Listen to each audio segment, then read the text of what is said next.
Hi friends, ఇటీవల మేఘాలయలో జరిగిన honeymoon మరియు హత్య కేసు సంఘటన యావత్ భారతదేశాన్ని కూడాను షాక్ కి గురిచేసింది. రెండు కుటుంబాల్లో తీరని విషాదం నింపుతూ అలాగే 3 రాష్ట్రాల పోలీసులకి సవాల్ విసిరినటువంటి కేసు అండి ఇది. మే 11వ తారీఖున మధ్యప్రదేశ్ కి చెందినటువంటి వ్యాపారి రాజా రఘువంశీకి సోనంతో వివాహం జరిగింది.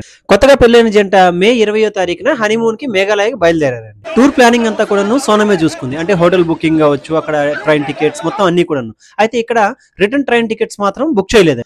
అలాగే తన పెళ్లికి పెట్టినటువంటి బంగారం మొత్తం వేసుకుంటానని, భర్తకు కూడా బంగారం వేయాలని అని చెప్పి పట్టుబట్టింది. అయితే సాధారణంగా మేఘాలయ లాంటి తెలియనటువంటి ఏరియాలకు వెళ్ళేటప్పుడు ఎవరైనా సరే గైడ్ ని బుక్ చేసుకుంటారు. కానీ ఈమె గైడ్ ని కూడా బుక్ చేయలేదండి. మే 23వ తారీఖున ఇద్దరు నాంగ్రియేట్ అనేటటువంటి ప్రాంతాన్ని చేరుకున్నారు. అక్కడ నుంచి రాజా రఘువంశీ కనిపించకుండా పోయారు. అయితే జూన్ 2వ తారీఖున మాత్రం వి సోడాంగ్ ఫాల్స్ దగ్గర అతని యొక్క మృతదేహం బాగా డికంపోజ్ అయినటువంటి స్టేజ్ లో కనిపించిందండి. అతని తలపైన 2 బలమైనటువంటి గాయాలు కూడా కనిపిస్తున్నాయి. అలాగే కత్తిపోట్లు కూడా ఉన్నాయండి. అయితే మే 23వ తారీఖు నుంచి సోనం కూడా కనిపించకుండా పోవడం వల్ల మధ్యప్రదేశ్ అలాగే మేఘాలయ పోలీసులకి ఇది పెద్ద సవాల్గా మారిందన్నమాట. ఒక ఫోన్ కాల్ ని ఆధారంగా చేసుకుని జూన్ 9వ తారీఖున సోనం గజియాబాద్ లో ఒక దాబాలో ఉన్నట్టు గుర్తించి అరెస్ట్ చేశారండి. ఇన్వెస్టిగేషన్ లో తేలిన విషయం ఏంటంటే సోనం తన యొక్క ప్రియుడైనటువంటి రాజ్ కుష్వాహాతో కలిపి మరో 3 ఆకాష్, విశాల్, ఆనంద్లతో కలిపి ఈ హత్యను చేయించిందండి. హనీమూన్ అంటే జ్ఞాపకాల కోసం వెళ్లేది, కానీ ఈ కేసు మాత్రం భారతదేశాన్ని మొత్తం కూడా విస్మయానికి గురి చేసింది. ఈ యొక్క అభిప్రాయాల్ని మన కామెంట్ సెక్షన్ లో తెలియజేయండి ఫ్రెండ్స్.